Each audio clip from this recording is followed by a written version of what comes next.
We got a bidet!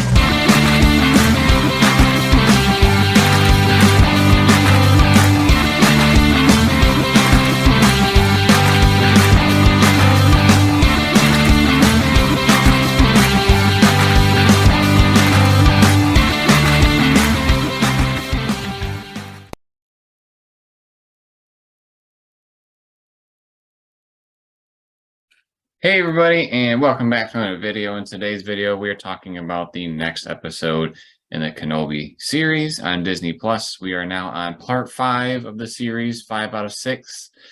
We get the season finale next week, which we are very excited to be able to talk to you about. Hopefully Tony will be back with us for that finale, because I know he would like to be here to, cap it all off. But we have quite a bit to talk about for episode 5. So we're going to talk about the episode itself with spoilers, and then we're going to talk about a handful of different things with our opinions. So Sarah is going to cover our episode today. So what happened? All right, we had quite a bit happen, so I'm just going to try to go from the beginning, naturally. So we start out with Vader promoting the third sister to the... I will get to that.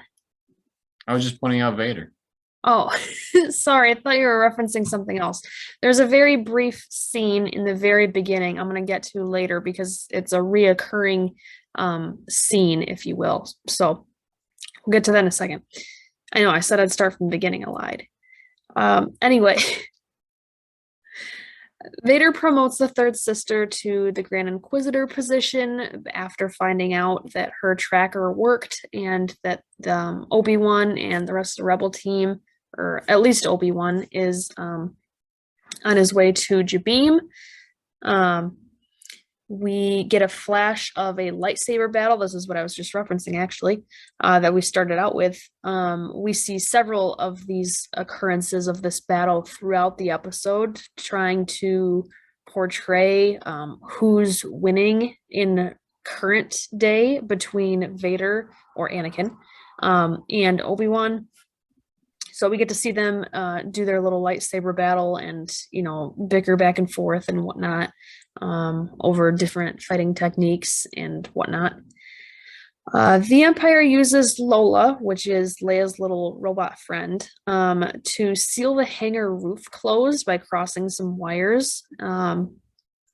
Remember, that's what the tracker was, to actually find out where the rebel group was in the first place. But this forces the rebels to kind of shelter in place. If they don't have the hangar door open, they can't leave. And they know that something's up because obviously they didn't seal it themselves. Obi-Wan gets a message from Bail Organa on his little communication device. It's like a little hologram. That basically says, hey, if I don't hear from you, I'm going over to Tatooine to help with the boy. So this will be more important later on, although it doesn't seem super important right at this given moment in the episode. Obi-Wan tries to turn Reva against Vader once she arrives to Jabeam to try to kind of stall and buy the rebel group some time. He kind of figures out why she has this obsession with Vader and Obi-Wan, and that she was actually a youngling during Order 66, and Anakin wiped out all of her friends and family and tried to wipe her out too. Somehow she was able to survive this. Reva's had enough of this. She kind of gives way a little bit to this conversation, but eventually she has enough, and she breaks through the barricade with her lightsaber. We see a kind of epic battle between the stormtroopers and Reva against the rebels, and Obi-Wan with his lightsaber, and then there's Tala, who was our Imperial officer, spy, or inside man, I guess you could say, inside woman, and her robot assistant also is fighting in this. Eventually, though, she is shot, and so is her robot, and they both kind of go down together, at which point Obi-Wan sees she's got a thermal detonator, and she basically tells him to run and get out of there, because she's going to try to blow up whatever remaining forces there are, knowing that This is her last chance to help the cause.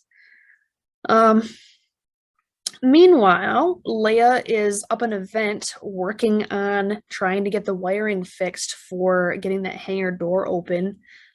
She's up there for quite a bit of the episode trying to figure out, what's going on. Uh, at this point, Obi-Wan surrenders. It's kind of a move that he thinks Anakin, or let me back up there a second. It's a move that he knows Vader is expecting, right? So he actually kind of falls into that, knowing that Vader's wanting that, to try to help Obi-Wan's own cause. So he tells Reva, and I really like this line. I'm going to paraphrase here just because the way that he said it directly to her wouldn't make exact sense for me to repeat. But he says, "You aren't bringing me to Vader. I'm bringing Vader to you." So he's flipping the script here. He's not, even though he's surrendering to Vader, what he's really trying to do is get Vader to come back out to Reva to give her a chance to, be able to get some vengeance and revenge on him for taking out all of her family and friends when she was a kid. So, because of this, Reva kind of lets Kenobi go in a way.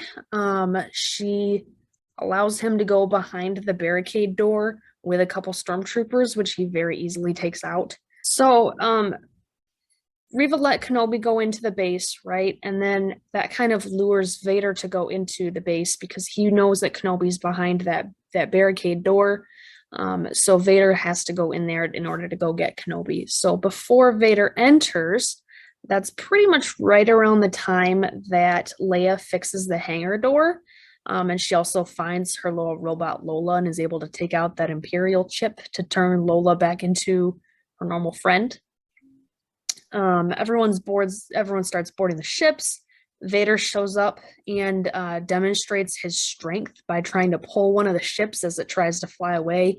He kind of pulls it back down and slams it on the ground, and is then trying to rip it apart. And it's not just like he's flinging a door open. He's like taking huge chunks of this ship and just ripping it apart.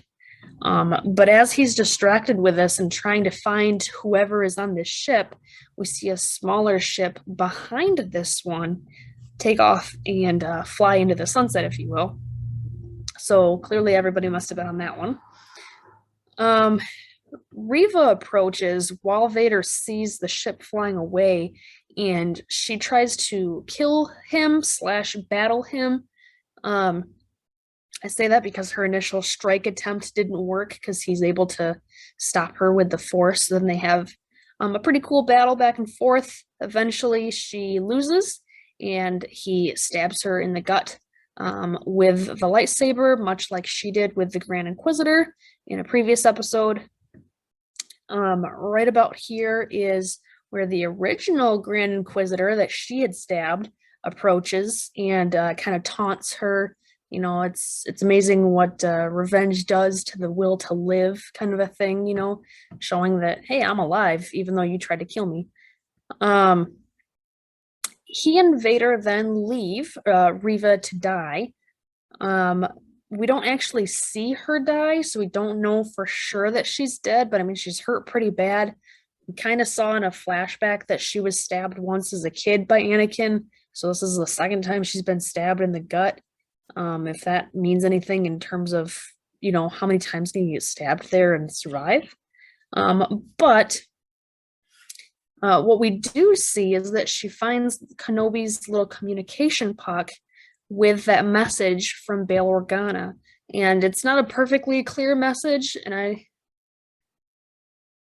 don't think she's able to see who it is, but she is able to hear bits and pieces and get kind of the gist of the message that, Tatooine and helping the boy and whatnot. So that's kind of where we leave off the episode. It was a lot. Yeah, one quick thing that I'll fill in, just so we don't think Kenobi is just a klutz. So Kenobi actually gave his weapons to the dude from the second episode that was impersonating a Jedi, he like showed up and is now working with them. I believe his name's Haja. And yeah, and along the way he dropped a communicator on the ground. So it was his fault, not Kenobi's. Yes. Yep. Um, Good point. but yeah, that was basically the episode. There was a lot of stuff happening with this episode, and one of the things that I wanted to specifically touch on, uh, more or less just because I knew more about it than Sarah, uh, is the flashbacks that's happening between Anakin and Obi-Wan. Simply because I feel like to those that haven't seen Star Wars too much, like if this show is an introduction to Star Wars to somebody, or people just kind of have a base knowledge of Star Wars, it probably didn't mean hardly anything to them. But if you're a bit invested in Star Wars and was picking up on the different things, honestly, it was beautiful in my opinion. It's kind of interesting to hear that about something with Star Wars. But one thing that George Lucas always like really hit on for Star Wars is that it was poetic, and that's exactly what this scene was. That was sprinkled in throughout. So when we kicked off the episode with seeing Anakin and Obi-Wan, which is pre-episode 2, we can tell that, one, because Anakin has his Padawan braid. 2, Anakin has his flesh arms, because we all know that his right arm got chopped off at the end of episode 2. And they simply look like their characters from episode 2. The de-aging could have been a little bit better on Hayden. I felt like Ewan looked fairly spot on, not like nothing too off about that. But the nitty gritties of these interactions with the saber fight, Anakin is bent on being better than everybody else, even when he was a Jedi, and that's really not something that they value. It's something that he valued. He valued being better than everybody else.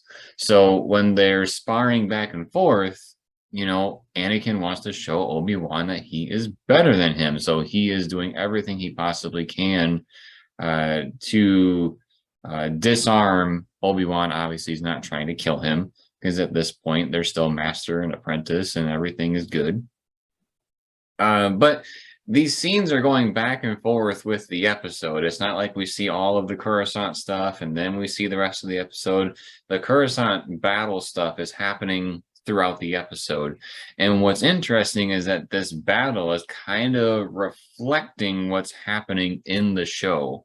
So I know after we had watched the episode initially, at one point, Sarah, you had said to me, like, why was Kenobi doing this stuff? Why would he even know to, react this way to to Darth Vader?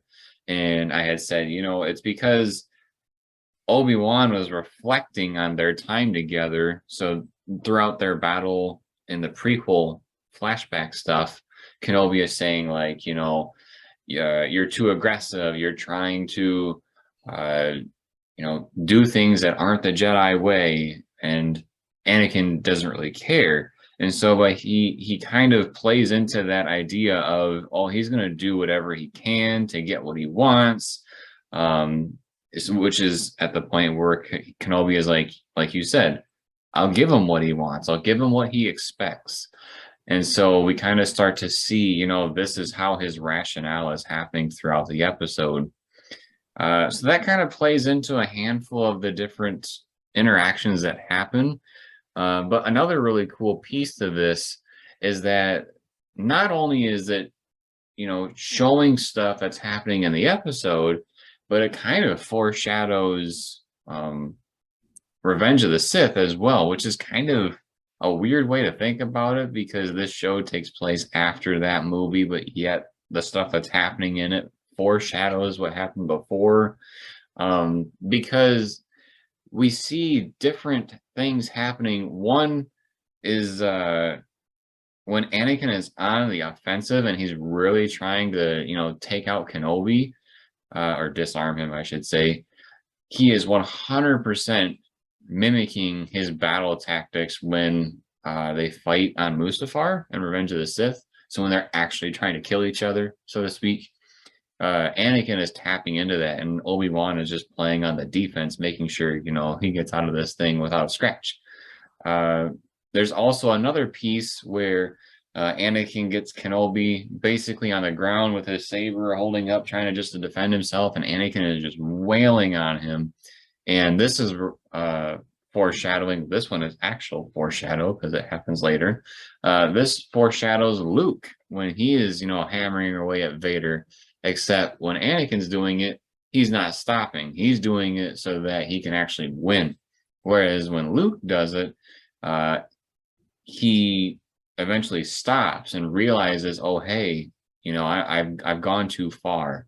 Whereas Anakin doesn't care about that. He cares just about winning. So ultimately, as all this stuff is happening, Kenobi is basically seeing things before they happen, as he says Jedi do. It's almost like a chess game back and forth, but he already knows Vader's plan. So by doing so, he has a way to get everybody out safely, and they can fly away and get away from Vader. Some other interesting things I wanted to point out. I know this video is coming out probably a bit later than some of the other videos that are talking about the episode, but one thing I do want to mention, just because the show gets a lot of criticism, and there's one thing that's floating around that I want to clear up. There's people saying that when Vader pulls the ship out of the sky and then they blast off on a separate one, tons of people are saying that ship doesn't exist. That's a complete lie.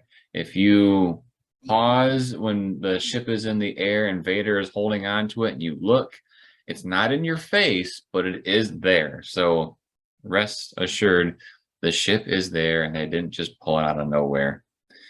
It's a good fact check. Yeah. Before I talk about some other things, because I don't want to blab, too long here. What were your thoughts on the episode?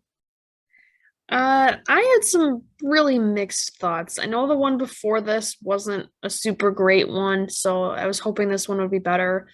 I would say it was better. There were a lot of cool battle scenes. The back and forth between Anakin and Obi-Wan as you called it the Coruscant battle when they're back to the flashbacks. That really threw me for a loop because, and I think it's in part because of the de-aging, because these actors are playing themselves however many years ago. I did not pick up on that it was a flashback. I thought it was like in Obi-Wan's mind or something, thinking about if there were a lightsaber battle, how would I approach this, or so. I don't know. I had a really hard time understanding this episode the first time I watched it, to be just totally honest, which really kind of made it hard to follow and a little bit hard to enjoy at times because I just felt so lost. Having seen the episode again after we kind of discussed, what these things even meant and trying to help put those pieces together for myself, which I suppose might be kind of embarrassing that I have to admit that, but that's what it is. I can appreciate it a bit more, but I don't know that this is necessarily my favorite episode. I liked the different battle scenes that we did get to see. I thought it was unfortunate that Tala died because I like her. But I know we've talked before about, eventually somebody's got to die because not everybody gets to live forever. Not everybody gets armor. At one point, I almost kind of wondered, why didn't Reva just ignite her lightsaber in a way that blasted through Darth Vader? But I guess he's got the plot armor, so that's why she didn't do that. he knew she was there the entire time. That's the thing. We'll get to that in a second. I guess I was thinking more or less on like how they took out Snoke in whatever episode number that was. Yeah, well, Snoke was an idiot. That's why. Fair enough. I'm not going to argue with you there. I don't know. I'm curious to see where this is going and hopeful to see what happens next. I'm very curious on how they're going to play Reva out of this because it seems kind of uh I don't know that I necessarily want her to live the same way the Grand Inquisitor lived after being stabbed. It seems too easy, especially if they knew that the Grand Inquisitor, if Vader knew that the Grand Inquisitor survived that same exact stabbing, why would he leave Reva just like that? Um, and maybe I wouldn't feel as strongly about this if she hadn't seen that message, but I don't think they'd show her seeing that message if she was just about to die because then she'd see it for nothing. Like, who cares that she saw it? So I think somehow she's gonna stay alive, and I don't know that I necessarily agree with that. Um, but it'll be interesting to see how they play that out, I guess. Yeah, couple of things that you mentioned. The first one I want to talk about is the de-aging thing. It kind of blows my mind that, when we have the Mandalorian, where there's literally a different actor playing Luke Skywalker, and then they put Mark Hamill in there, and then they kind of splice him together to make him look like he was, 30, 40, whatever, how many years ago it was. Luke looks freaking amazing in The Mandalorian. And when they go to do this show, they literally have the same people, and they have digital images of them when they were younger. It blows my mind that they can't get it a little bit better, because it was very, very obvious that it wasn't quite the age range they were supposed to be. Although, like, if you look at them, you can infer it. Like I said, because of the Padawan braid, and he had his arms like he's supposed to. But I wish it was a little bit better. I feel like Ewan McGregor doesn't need it so much. He, for some reason, has found some sort of fountain youth where he doesn't age that much. But Hayden needed a bit more work in the editing room as far as de-aging. Yeah, that's one of the things I wanted to mention.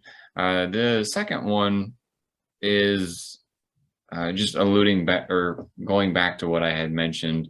It shouldn't be an embarrassed thing that you didn't pick up on all that stuff in the beginning. Guaranteed there's so many other people out there that didn't pick up on that.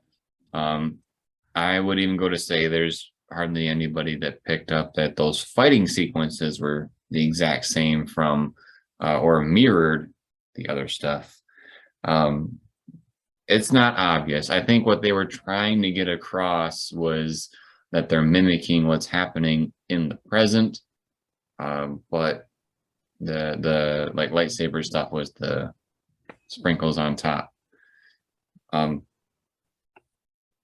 The thing you said at the very end is my biggest pet peeve of this episode, because when I first watched it, I didn't understand that she was stabbed twice.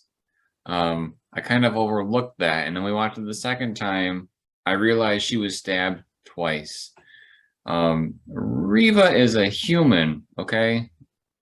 Vader can do the math, I assume. The Grand Inquisitor has two stomachs. He was stabbed in one of them. The other one was fine. The other one that got stabbed probably got a bacta tank. He's good to go. She has one stomach. Also, when she was a kid, think about the scaling. If you were younger, your organs are much smaller. They're probably closer together. So when he stabbed her the first time, I don't understand how that doesn't kill her. Let alone when it happens the second time, when it's in the present day, for the show at least. I feel like Vader would have made sure she died, like, no question. When he left there, she was on the ground, not breathing, completely dead. I do not believe for a second that Vader would let her live. I feel like, because one thing that just to kind of expand on when you talked about the episode, this whole interaction between Vader and Reva at the end of the episode is kind of she's like, I knew who you were and I didn't tell you. And he's like, well, I knew who you were. I knew you knew who I was, but I let you get this far because I knew I could use you to bring out Kenobi, kind of a thing. So she feels like she was using him, or he was actually using her, who was using him, if that makes sense.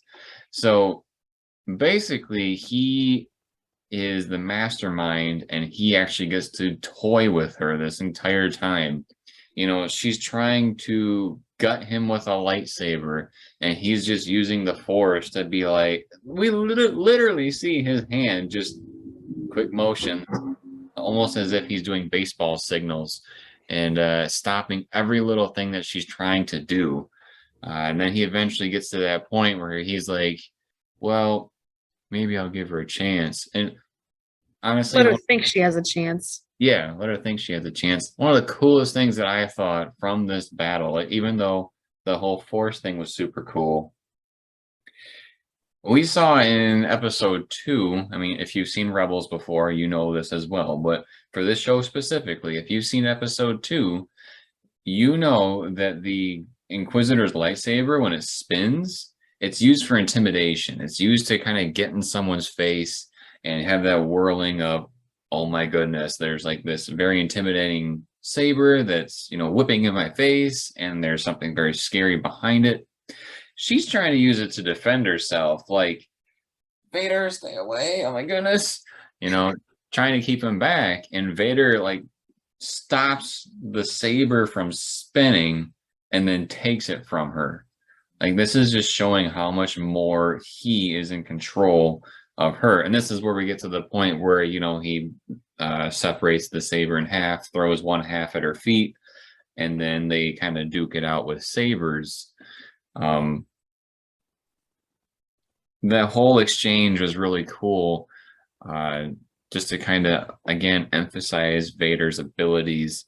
But at the end of it, I do not believe that she should have lived. If she is living just so she can be a part of episode 6, okay, I guess. But I really think, Like if she maybe uses a comm link to talk to somebody and tell them what she heard or something. more or less, if Vader and the Inquisitors go to Tatooine or something to some degree to go after the Owens moisture farm. Do you think they'll pull a Mandalorian move and somebody's going to find her and turn her into a mech? No, I really hope not. Oh my God, I hope not. That's going to be the worst thing ever. That's going to make... Okay, I want to say this.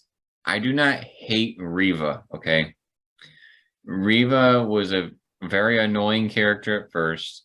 I felt like the character was pretty strong in this episode. Like, she actually seemed like someone in control, like a commander and all that good stuff. She wasn't whiny.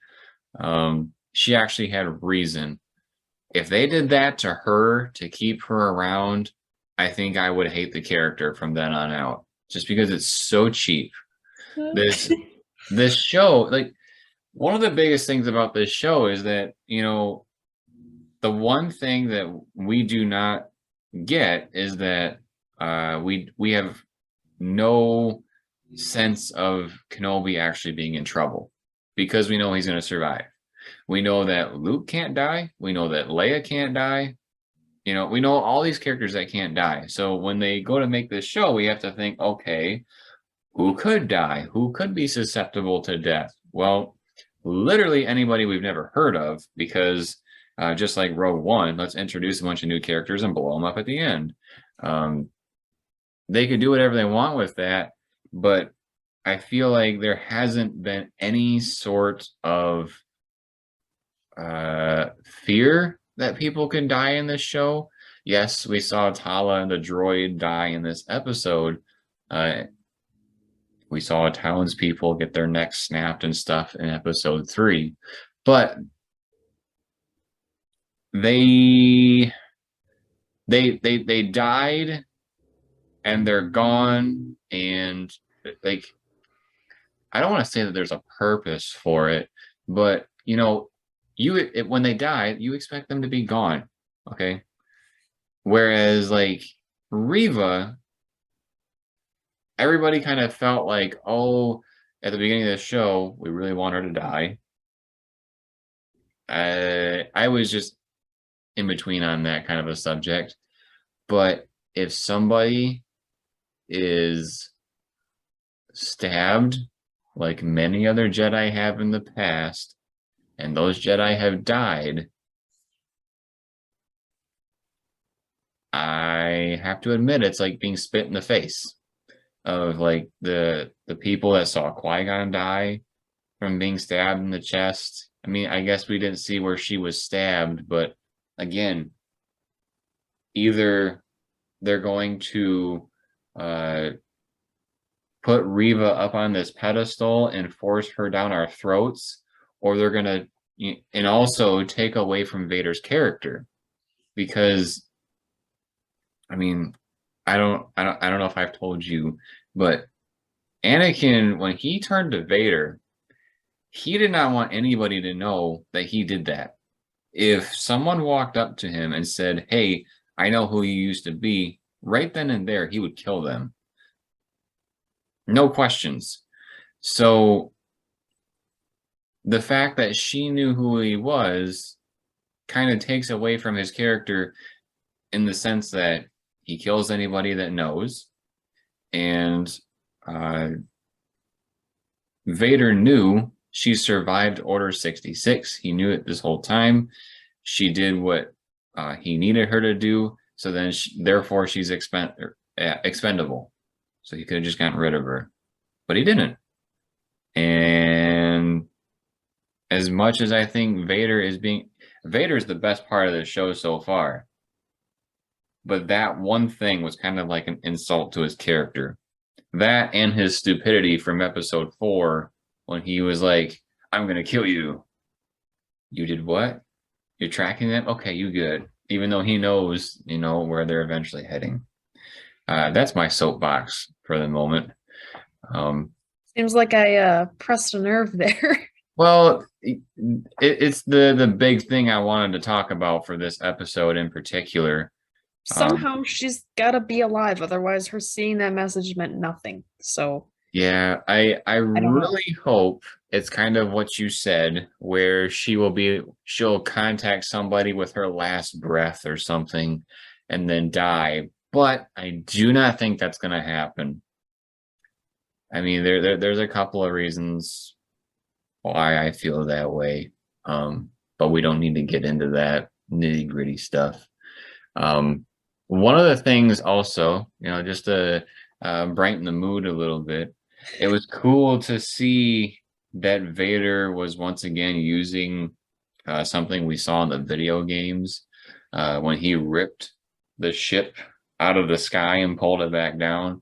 It wasn't the same caliber, but we did see in The Force Unleashed when Starkiller ripped a Star Destroyer out of the sky and just crashed it into the ground. Again, size is a bit different here, but we still get to see that, Vader is so strong in the dark side that he can take a ship, rip it back down to the ground, and then literally rip pieces after pieces from this thing. So It was a pretty cool scene. that was cool to see. It makes me wonder what we're going to see in episode 6, because I feel like this is quite the crescendo of seeing Vader's powers. And I believe somehow Kenobi is going to get the upper hand of Anakin. Maybe, I'm going to throw out a little prediction here. Maybe we'll get another flashback sequence where they're sparring back and forth again, maybe this time in between episode 2 and 3, where Anakin has his mechanical arm. He's actually a Jedi Knight at this point. And maybe what we'll see is them going back and forth and Obi-Wan winning this time. And maybe that's what's going to cue him into being able to figure out a way to stop Vader. Because clearly Vader is super strong right now. Obi-Wan's kind of on the rise, but Didn't Obi-Wan beat Anakin no, in Anakin space? smacked his saber away. Yeah, but then after that, Obi-Wan basically said, I don't need that to fight. There's other ways to fight. He said that in present day. That's when he walked out. That's when he gave his lightsaber and everything to the one dude and then walked out. He knocked Anakin's lightsaber out of his hand somehow and then was able to hold it against him. He did beat Anakin today, I'm pretty sure. Oh, well, if I'm remembering that wrong, you might be right. Because I that feel like I also remember. shadows how he was able to beat him in present day in this episode because he was able to get away. Yeah, I think you're right. I think I remember him using the force to pull it from his hand or something. Well, my theory's scrapped. um, Do there, you think that it's plot armor or plausible? Why did Darth Vader, after he grabbed the first ship and he's ripping at it, why didn't he grab the second ship out of the sky? something tells me because that ship was like it flew out of there super quick. So I want to believe that after Vader pulled the one out of the sky and ripped it open and saw nobody was there, I want to say that his anger kind of blinded him and took him off guard for a second, and the other ship shot out so fast that he didn't really have time to react to what just happened. Maybe at this point he also could sense that Riva was walking up and was mad at her again because she let them go again. Could be. His attention could definitely be turned back to Riva. I think he would be more concerned about his own ability to live than finding Kenobi, because he could always try to find Kenobi another day, knowing she was walking up behind him. I think if I remember correctly, there was one other thing in the final scene, because we did have a scene of Obi-Wan on the ship, talking to somebody. I don't remember who exactly, about what was going on or what the current status was or what have you. And I'm pretty sure I remember them saying that their light speed is broken or down for some unknown reason, or maybe it was I was almost gonna say injured, but it wouldn't be injured. I guess broken. So that's something that might be important to note for the next episode because that would mean it's probably pretty easy to track their ship. Yeah, I was kind of curious about that. Because my first reaction when I heard that was, one, this happened in episode 5. We kind of know what happened with that. 2, this also happened in episode 8 with The Last Jedi. It was the entire movie. If you guys didn't realize that, it was just the entire movie. Here's the good guys, here's the bad guys. It's all The Last Jedi happened until they landed on a planet. So here's the thing. So with the next episode, there's a couple things we need to think about. One, Vader's not supposed to know about Luke at all. Not supposed to know he's on Tatooine. Otherwise, he would have went after Luke before episode 4 and 5 ever happened. I don't think he's gonna know about Leia. I take that back. He's gonna know about Leia because he knows she's the princess in episode 4. So he might see her, but I don't think he's gonna take her for like his daughter. I don't think he quite makes that connection yet. I could be wrong. Maybe it's in the comics. I don't know. I haven't read them. But I feel like there's certain pieces of plot armor where he's not going to be going to Tatooine. I think they're going to go someplace else. Maybe Well, the concept art from when they first tried to, tell everybody about this show was Kenobi and Vader on Mustafar again. So, if that's true, maybe Kenobi's trying to take him back to where he made him become what he is that uh, currently, and maybe try to get that upper hand again. But I'm gonna back up to something that you said. I feel like Vader knows about Leia right now. And the reason why I say that is because Reva specifically had Leia kidnapped, knowing that Obi-Wan was going to be the one to save her. Why would Obi-Wan specifically be the one to save her if it wasn't somebody he actually knew? Because it's not like she's the only princess. She's just the princess of that one planet, right? correct. I was saying that I backtracked a little bit. I said he probably knows about her, but I don't think he has the connection that she's his daughter.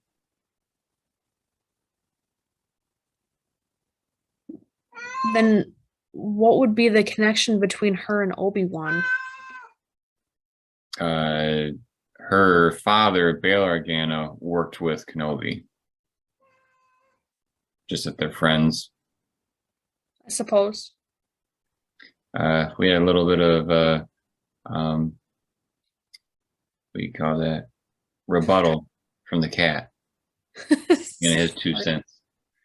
Um, but yeah, I think there are certain things that are going to prevent, certain potential plots to happen on Wednesday when we all get to see the season finale. I think they're going to go to a different planet. I don't think I see what doesn't really make sense to me. I don't want to go too far down the rabbit hole, but Reva knows about Luke on Tatooine. Okay, we all know that. Is she gonna go the route of crawling back to Vader saying, "Hey, there's this special dude that Kenobi's protecting. Can I get back in with you?" kind of a thing? Is she gonna go that route, or is she gonna go the route of, "Oh, I need to go help protect this kid"? And I say that because the Empire doesn't know about Luke right now. It was just her that saw it. The Grand Inquisitor didn't see it. Vader didn't see it. All this happened after they left. So I almost feel like she's not going to be turning back to the light side when she goes. I think she's going to go after this kid, hoping to get back on Vader's good side. That's my guess. And then Kenobi's going to do one of two things: turn her to the light side or let her go. I don't know. I don't want to speculate too much. We'll get way too off topic. We'll just have to wait and see. I guess we'll leave it at that. Let's see. Anything else really about this episode? Again, I want to reiterate, I felt like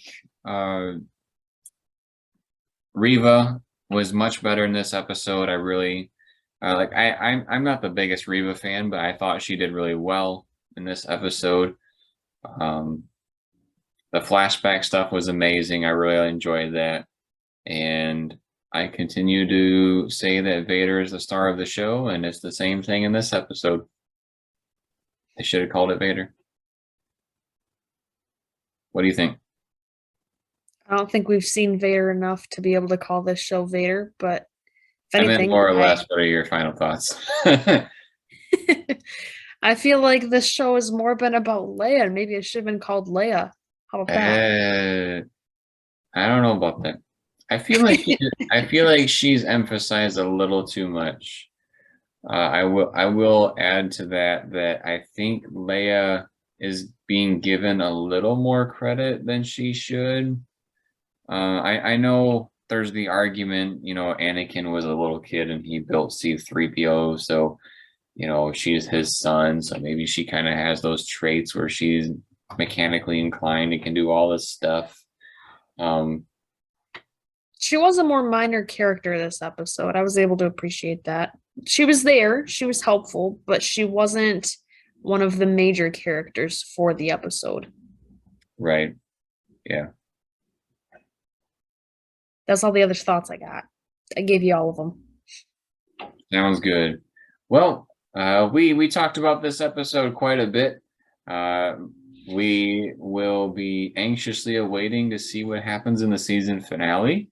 I really hope that they end this on a good note. I feel like they are, you know, really building to something that could be really cool. So we'll just have to see what happens. And the way that you can make sure that you see our video about the season finale is by turning on your notifications. That way you are notified when that video drops. Please subscribe to our channel if you haven't already. Drops a like if you like this video and drops a comment letting us know your thoughts on part 5 of the Kenobi series. And then as always, everybody, thank you for watching. We'll see you next time.